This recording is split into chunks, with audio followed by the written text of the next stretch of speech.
Okay, welcome back to the show. This is Anti-War Radio. I'm your fill-in host, Zoe Greif, and I am pleased to have on the phone Mr. Jason Ditz.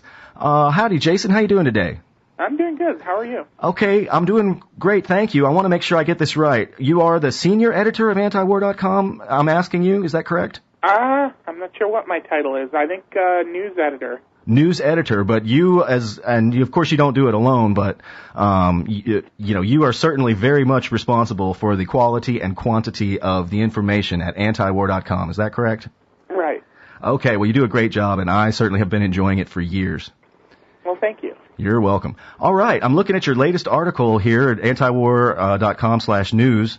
U.S. drone strike kills 13 in South Waziristan.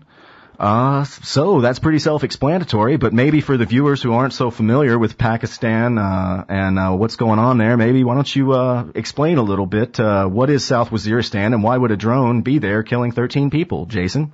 Well, South Waziristan is one of several tribal areas in Pakistan along the border with Afghanistan, and it's one of the two areas along with North Waziristan which have been repeatedly targeted by U.S. drones. This was the eighth strike of the year, according to my count, and that's actually down quite a bit from what we saw in the last couple of years when we were having hundreds of strikes over the course of a year. But they sort of came to a halt in November of last year after the U.S. attack helicopters and warplanes attacked the Pakistani military bases along the border, and Pakistan got really mad about having U.S. forces crossing into their airspace, so they stopped the drone strikes for a couple of months there, but now they seem to be back, and if not at full force yet, they're certainly escalating.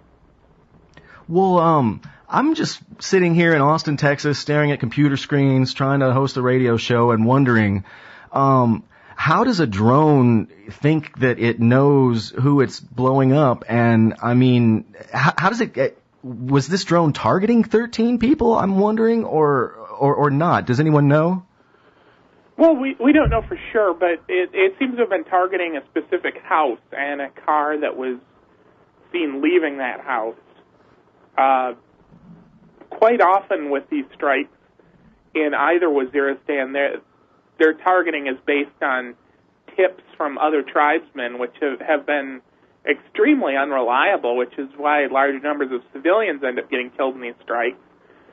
And quite often we see tribesmen sending tips that one of their rivals' houses happens to be a terrorist hiding place. So I guess all they have to do is scream Al-Qaeda, Al-Qaeda, Al-Qaeda, and the U.S. drones will blow up whoever it is that slighted them at the market that day or something like that. Right, exactly. So we see that quite a bit with these strikes. They're not very reliable at all with who they target.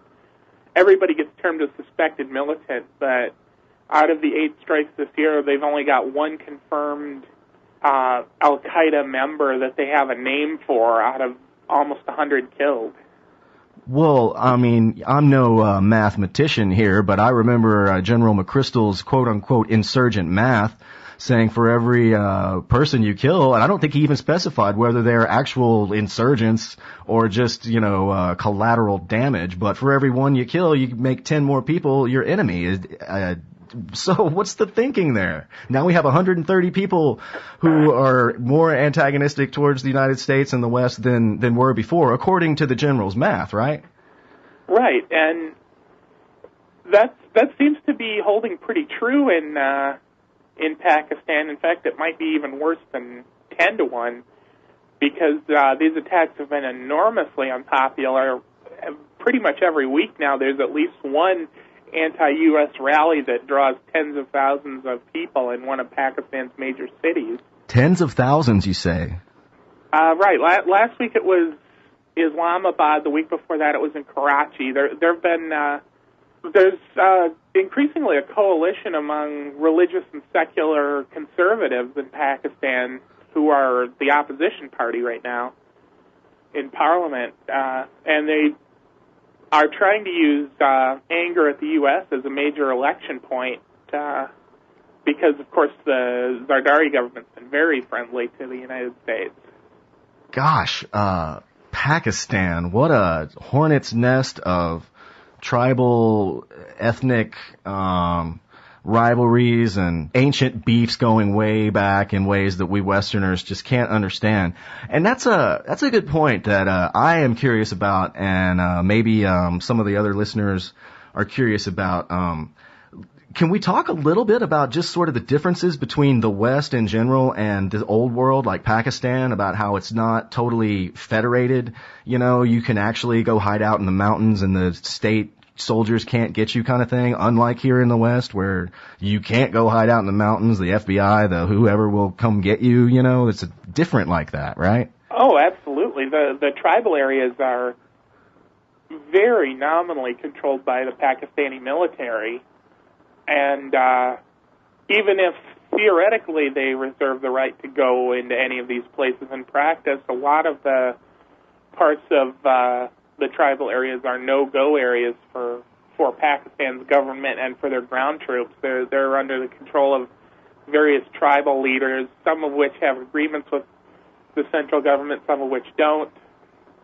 Traditionally, they've been seen as very little value to the tribal areas, so they've more or less been left alone. Since the war with Afghanistan, though, there's been a lot of pressure brought to bear by the U.S. and NATO to try to get these areas under control because, of course, they're right along the Afghanistan border.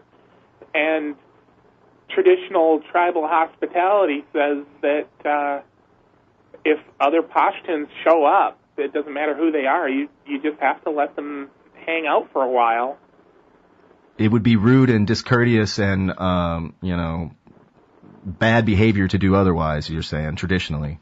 Right. So when people cross into Pakistan's tribal areas from southern Afghanistan, they're ethnic Pashtuns too. There's usually just no questions asked. Some of them may be Taliban, some of them may be refugees. They don't really know and they don't really care in those areas.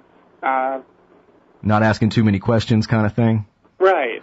Well, it's also my understanding that in that part of the world, you don't have little orange roof Howard Johnsons all over the place, and they don't do like hotels sort of the way that we do, and it's more tradition to, you know, stay in someone else's house, even if you don't necessarily know them that well. Is that right? Right, and there's, since these tribes are so enormous, there are a lot of links that are sort of family links, but extremely distant cousins and things like that, which would still theoretically be part of the same tribe. One of the tribes in South Waziristan is over 150,000 people, so wow. You can imagine that these can be just enormous tribal groups, which, you know, chances are if you're a Pashtun in that area, you've got some relative or other in that tribe. Yeah. Even if it's just by marriage a few generations back. So there's always some link there. All right. Well, is it okay, Jason, if I switch gears on you and ask you a completely different question about a completely different country? Sure. Okay. John Glazier has an article talking about or a news summary about U.S. gives control of prisons back to the Afghans. And I know that was a big, hairy sticking point that Afghan President Karzai was saying was, you know, these American-run detentions are so humiliating and it's so bad for me politically. You've got to quit it. Gosh darn it, listen to me. I'm about to ask you a question and then we're going to get interrupted by the break. My bad. But on the other side, I'll try to get my act together and ask Jason Ditz a coherent question and we can benefit from his wisdom. Anti-War Radio, Jason Ditz. Next, after the break. All right, welcome back to the show, Anti-War Radio, talking with Jason Ditz, editor of antiwar.com. And I was trying to ask you, Jason, a question about Afghanistan. And apparently the Pentagon has cried uncle and given control, at least limited control, of the prisons to the Afghans with some kind of veto power or something like that. But my question is, what about the other big sticking point, which is, of course, the night raids? That's the other thing that President Karzai has just been screaming about as just making him look so bad and is so intolerable to the Afghan people and the proud Pashtuns. So do you know anything about the negotiations or, the controversy regarding the night raids? Well, I'm not sure they're making much progress with that because NATO's been very firm about not wanting to abandon the night raids. They insist that it's a viable strategy, even though, of course, just like the drone strikes, we see quite often raiding entirely irrelevant houses, killing innocent people, and just generally causing a lot of mischief and raising a lot of anti-NATO protests in the wake of these raids. And there have been times in the past where when the Karzai government has demanded that they stop, U.S. officials have said that the UN mandate doesn't give Karzai any authority to say whether or not they can do night raids. So they're really sticking to their guns there and saying that they're not going to abandon this.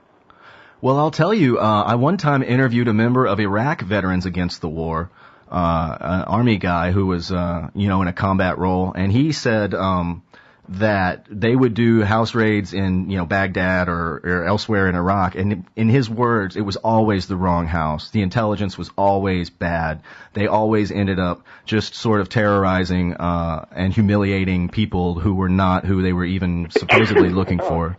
And I can't imagine it's any different in Afghanistan or Pakistan. Can you, Jason Ditz? No, and in fact, it's probably even worse because Iraq is sort of an urbanized, semi-modern country with a lot more infrastructure and a lot better ideas of who lives where a lot of Afghanistan and Pakistan are very rural areas. Most of them don't even have paved roads yet. So a lot of these places, they really don't have any idea who's living in these houses before they raid them, except for one or two anonymous tips. Wow, well, I know, or I'm vaguely familiar with, American police SWAT teams and how horrible an experience that might be. Not that it's ever happened to me, but I can sort of imagine that. But when it's the U.S. Marines, I can only imagine it would be 10 times worse or 100 times worse. Oh, certainly, and we've seen quite often in these raids, they don't announce who they are. They just kick in the door in the middle of the night. Somebody gets up to get a gun thinking it's robbers or militants or whoever, and they end up killing half the people in the house. In fact, we've had occasions where they've killed members of the Afghan police, relatives of members of parliament, just breaking into these houses and startling people in the middle of the night, and then they end up shooting them. Wow, I sleep in my bed warm and snug, and I don't have to worry about any of that. I'm grateful, but boy, I just don't think that human beings deserve that in Pakistan or anywhere else, is what I think. That's just my personal opinion. All right, Jason, as long as I got you for a few more minutes and we're bouncing around the globe, would you like to talk about your next most recent article about the Egypt Parliament poised to oust the junta-appointed prime minister and cabinet? I didn't hear anything about that. Would you like to tell our listeners and me what's going on in Egypt with this? Well, they're hoping to oust them. It seems virtually a foregone conclusion that they're going to pass a vote of no confidence, which in any other country with a parliament would mean the prime minister and the cabinet are ousted. The problem here in Egypt is since the junta appointed the prime minister and he appointed the cabinet, they're saying, well, what does Parliament have to do with anything? So they're saying Parliament doesn't really have any power to oust them in the first place. But given the parliamentary election and the overwhelming victory of the Muslim Brotherhood's party, the Freedom and Justice Party, it seems like it's going to be awfully hard to just completely ignore this vote. Oh, wow. You were talking Muslim Brotherhood, Freedom and Justice Party, internal Egyptian politics. Man, I wish I knew more to ask you a smarter question, but I'm just going to say, Jason, please continue to talk more about the parliament and all the stuff that's going on in Egypt. I'm curious, how's the revolution going these days, kind of thing? Well, it's sort of a work in progress now. It seems like the military junta, when the parliamentary elections first started up and the Muslim Brotherhood first started winning overwhelming numbers of seats, the junta basically condemned the elections that they'd organized and said that, well, this parliament isn't going to be representative, so we're not going to let them have any power, which seems ridiculous since there was very high turnout across the country. And certainly Parliament has to be more representative than the military. I would think. I would hope. But increasingly, it seems like if they're not happy about it, they're at least resigned to the fact that this Parliament's going to have some influence, if not legally, then just by the sheer popularity of the Freedom and Justice Party. How popular is the Muslim Brotherhood in Egypt? I know the name translates bad and it sounds scary to Western ears, but is it true that they're like pretty much the only closest thing to an organized political body that Egypt has? That thanks to the dictatorship, they don't have the infrastructure of party politics and such like we're used to over here? Well, there are some other parties that are trying to get organized, but certainly none of them are anywhere near as big or anywhere near as accepted. We've seen some other somewhat more extreme Islamist factions trying to prop up and compete with them. We've also seen a few liberal parties that are heavily U.S. and Western backed trying to get themselves off the ground, but none of them has the existing structure that the Muslim Brotherhood has had. So it was probably unsurprising that they did so well in the election. Speaking of the West, what about the NGOs? I'm sure that Western intelligence of every stripe is trying to get the nose of their camel into the Egyptian tent, so to speak. What's up with that? Do you know anything about the NGOs or anyone trying to stir up trouble or co-opt the revolution or stuff like that? Jason Ditz? Well, certainly the U.S. was heavily involved in trying to back certain liberal parties, so-called liberal parties. The National Democratic Institute and the International Republican Institute both had large numbers of people on the ground in Egypt, and there was a lot of U.S. government funding for supposedly pro-democracy initiatives, but in practice just supporting certain political parties that were seen as pro-U.S. And the Egyptian military, of course, conducted some raids back in December of some of these NGOs and started an enormous diplomatic row with the U.S. over it. But that seems to have settled down now, and they let the...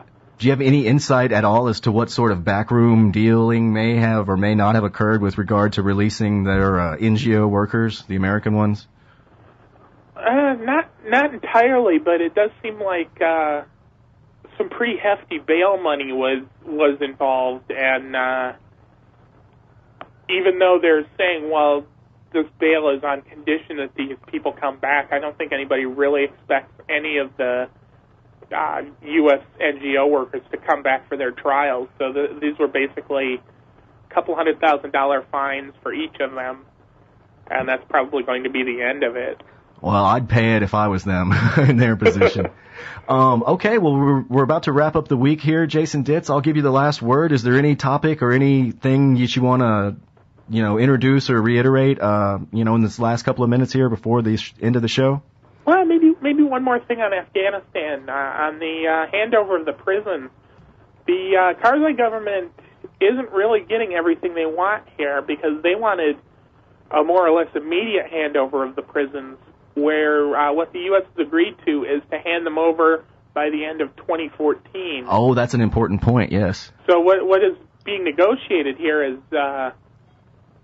what the U.S. is going to have control over and what they're not going to have control over after 2014, which, of course, is being presented to the American public as of the end of the war, but is really just another stage of the war. And there have been negotiations already to keep U.S. troops on the ground through 2024. All right. Well, we're going to have to leave it there, but I want to thank you very much, Jason Ditz, for sharing your expertise with us. That's the show, Anti-War Radio. Tune in again Monday. We'll be doing it. All the bad news all the time. Thanks again, Jason. Really appreciate it. Thanks for having me. You got it.